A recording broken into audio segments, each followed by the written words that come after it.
Is it real, Michael Schumacher of Ferrari in my store? A real Ferrari! Welcome guys to my channel, and today I would like to speak about the shocking, or not so much shocking transfer, that is, Hamilton moving to Ferrari. I am saying that because it's no secret in the industry that Ferrari boss John Elkann and Piero Ferrari have dreamed of signing Lewis Hamilton for years, even during Sebastian Vettel in 2019. Enzo once said, "Ask a child to draw a car, and certainly he will draw it red." While the whole world is shocked about the move by Lewis Hamilton to Ferrari, I am really not surprised. It is the dream of practically every motorsport driver to drive for Ferrari one day. Lewis is no different. A 7-time world champion wanting to drive the Scarlet Ferrari is only natural, considering that he has achieved everything that can be possibly achieved in F1, with big but. To be honest, I didn't believe that they could actually succeed in this one day. Especially not after Hamilton's last contract extension with Mercedes on August 31, 2023. But he did got multiple offers multiple times over the past years.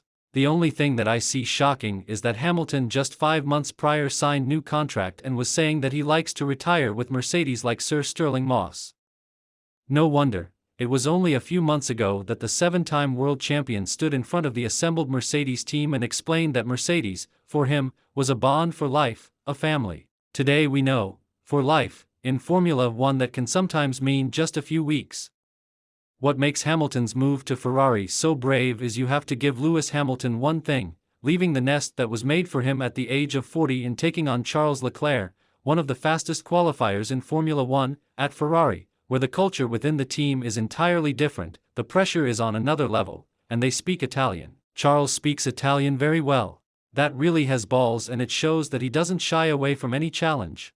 There is also Fred, a man he knows very well since the GP2 days when they both won the title together. It will be very important if Fred had any say in this matter, or it was John Elkann alone who did this move, because if Fred had a say in this, Hamilton certainly will have more comfort within the team. I knew that it was almost certain that one day Sebastian Vettel would join Ferrari following his idol, but not Hamilton. Yet, Ferrari is Ferrari, and Vettel was right. Everybody's a Ferrari fan. If you read the body language of Lewis Hamilton over the past few years, you would know that there was always this kind of pull from Ferrari. And how it wouldn't? Even Ayrton Senna almost finished with Ferrari. Hamilton's dream of Ferrari was always there to some extent. It wasn't until May 2023 that he said in an interview with ESPN, when he saw the Ferrari drivers in their red overalls, he wondered what it would be like to wear red myself. But then I'll go to my team, to Mercedes, and this is my home. I'm happy where I am. Here's some clues. It's definitely going to be crazy to think that I never drove for Ferrari, because that was for everyone, that's a dream position to be in, but it was just never really fully on the cards for me. And I'll never know fully exactly why, but I wish them all the best, and I'm going to spend the next bit of my time stopping them from winning the championship. But of course I look at the pictures that these two drivers post, and the red is still the red. In terms of long term, yeah, I'm thinking about my next contract. I'm thinking about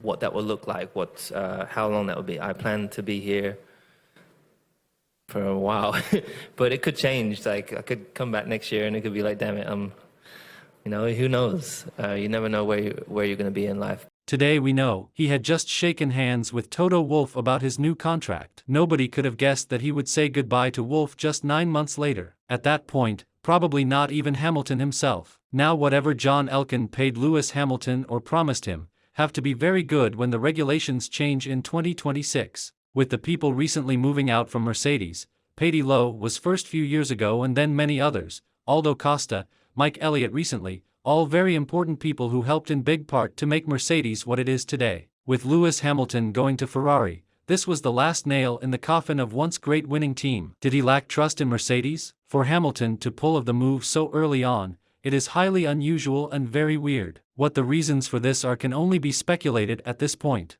One thing is clear: if what he had already seen from the new Mercedes had given him confidence that he could become world champion in 2024, he probably wouldn't have signed with Ferrari yet. That's what logic tells you. That's the whole game. Is the timing right? The situation, as Jensen Button says, will be very complex within Mercedes for sure. They will have to worry and cut out Lewis Hamilton of the progress as it happens, meaning, everything will be hindered for a year. Their lead driver ain't working for progress of the car going for 2026 with them, but Ferrari.